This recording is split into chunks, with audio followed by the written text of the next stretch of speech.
So recently, Google released this document outlining some of the best practices when using Gemini, and since we've been talking about prompt engineering on the channel for a while, I thought it'd be interesting to dive into some of the tips that Google has to give.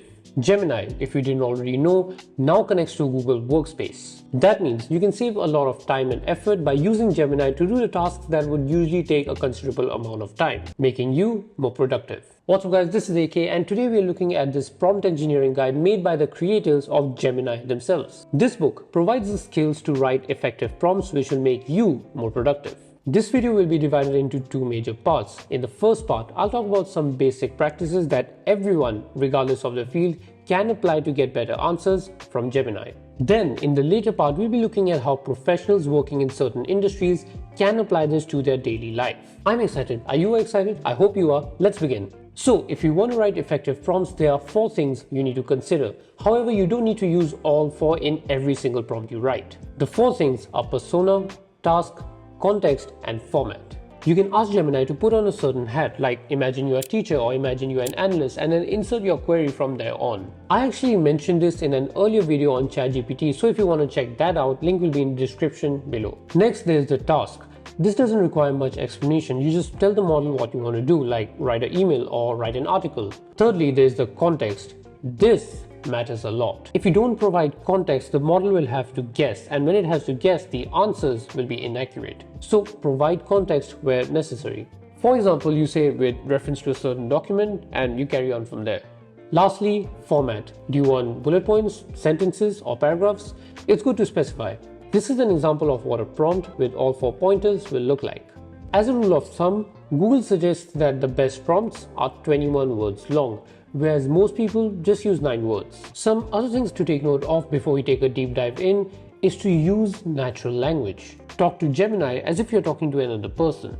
Be specific about requirements and, like I said, provide context. And lastly, avoid using any jargon. If it can be said simply, that's better. So these things that I just mentioned are the least you can do if you want to get started with Gemini.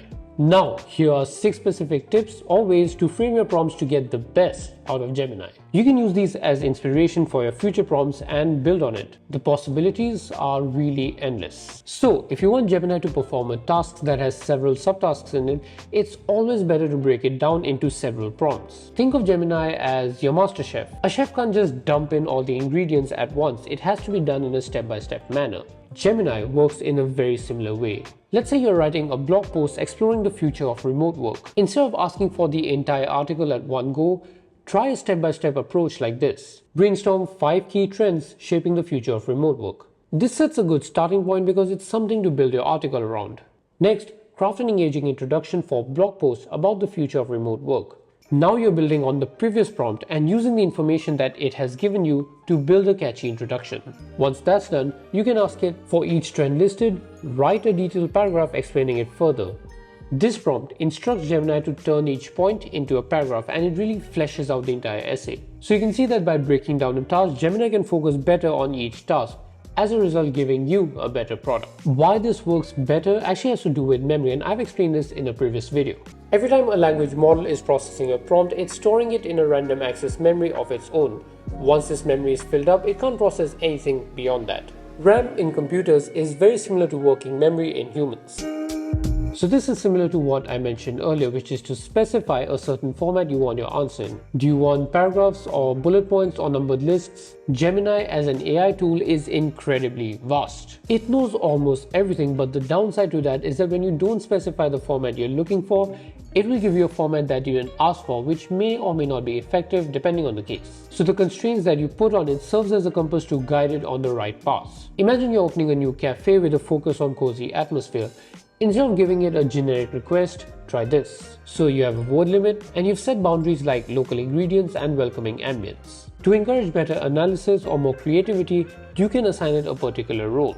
That way, it'll give you a unique perspective and understand the desired tone and style of the output. Earlier I mentioned taking up the role of an analyst or a teacher, but it's not just limited to that. So imagine you're an author and you're writing a story about a group of pirates. You remember that show on Disney Junior about this group of pirates, like Jake and the something pirates? Jake and the Neverland Pirates? Yes! Oh my god.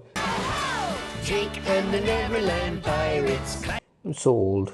Anyway, getting back to Google, Imagine you're writing a story about a pirate who's narrating a story. You want Gemini to immerse itself into the role of a storyteller, for which you can use this prompt. This will do a much better job crafting a story rather than just outlining what you're looking for. Tip number 4 is to ask Gemini for feedback. One of Gemini's strongest abilities is to engage in natural conversation. So it can really help if you're looking to get some feedback or brainstorming session but you don't really have anyone around. I'd suggest talking to Gemini the same way you talk to a colleague when working on a project. Let's say you're preparing for an important presentation on renewable energy.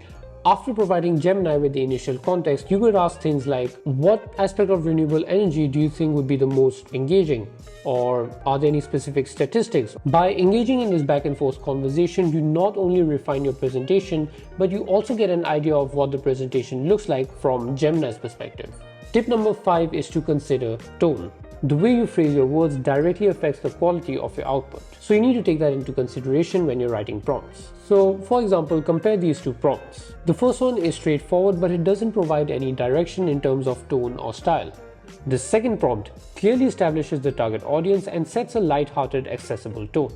By specifying the desired tone or style, you're telling Gemini to not only deliver content that's accurate, but easy to understand for your audience. Lastly, tip number 6 is to say it another way. This is for when you don't get what you're looking for, so you rephrase your words for clarity. Remember, your first prompt will rarely be the perfect one, but over time you develop this sense of, what am I missing? And with some experimentation, you eventually get what you're looking for. I feel prompt engineering in some senses is an art, and it takes trial and error to get a good looking product. So try different approaches and stick with what works best. So those were some very basic tips. Now, we'll be looking at scenarios in which you can apply Google Gemini to make work easier. Let's say you work in customer service and you just received an email from a customer who received a damaged product. So let's use the framework that we described earlier. We specified the persona, the task, the context, and the format. This is the response that Gemini created. You can regenerate it if you like, but if you're happy with this, just paste it and you can continue editing it to your liking. Same can be done for phone calls with this prompt. Now we'll be jumping into the shoes of an entrepreneur. So let's say you're heading to a party and you know that there are going to be some tough questions thrown your way about the future of the company or the leadership. In order to prepare yourself for those tough situations, here's a prompt. Now, if you're looking for some potentially good model answers, here's another prompt you can use. Now let's switch gears and say you work in HR. Your job is to find good talent, nurture them, and make sure they have a good experience. You want to create a simple presentation for onboarding? Just use Gemini. Now let's move to marketing. So let's say you have a customer who's coming up with a new video game cafe and you want some cool names. Just input this prompt into Gemini.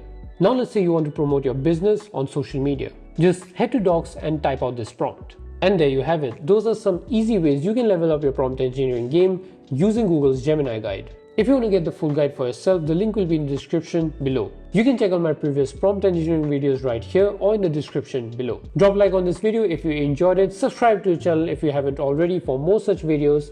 Thank you for watching and I'll see you guys in the next one.